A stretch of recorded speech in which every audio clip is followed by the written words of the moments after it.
Excuse me sir, personal সেক্রেটারির সাথে 1 লাখ টাকা জড়োয়া set দেখলে লোকে ভাববে আমাদের মধ্যে নিশ্চয়ই কোনো সম্পর্ক আছে।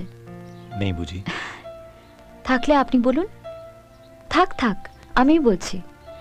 সবাই জেনে রাখুন, আমরা সম্পর্কে স্বামী স্ত্রী। Thank you. আমাদের এমডি অগ্নিসাক্ষী করে শাখা সিঁদুর পরিয়ে 7 পাকে বেঁধেছিলেন আমায়, তাতে কোনো ফাঁক নেই। 1 মিনিট স্যার, এখন তো লোকের মনে প্রশ্ন আসতেই পারে, আমি যদি আপনার স্ত্রী হই তাহলে আমি আপনার সঙ্গে না থেকে বাপের বাড়িতে থাকি কেন? এটা আপনি বলুন। থাক, এটাও আমি বলছি। উনি যেমন আমাদের লোকসানে চলা কোম্পানিটাকে কিনেছিলেন, ঠিক একইভাবে একটা বিপদে পড়া মেয়েকেও কিনেছিলেন।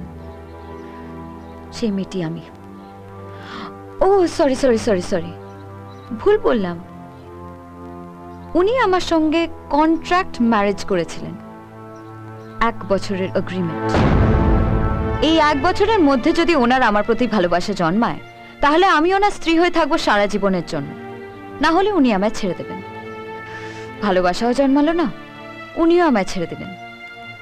হয়তো ভুল করে 1-2 বার ভালোবাসা উঁকে দিয়েছিল, যার ফল এই সন্তান।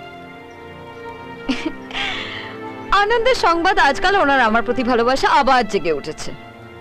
তাই আমার জন্মদিনে উনি অফিসের স্টাফদের 1 মাসের বোনাস দিয়েছেন। আমি অন্তঃসত্ত্বা বলে অফিসে যাওয়ার জন্য একটা এসি বাস দিয়েছেন। আর আজ এসে 1 লাখ টাকার উপহার দিয়েছেন। পল্লবী, রাহুল যাই করুক তোমার জন্য করেছে, তোমাকে ভালোবেসে করেছে। মাফ করবেন, আমি আপনার ছেলেকে ভালোবাসি না।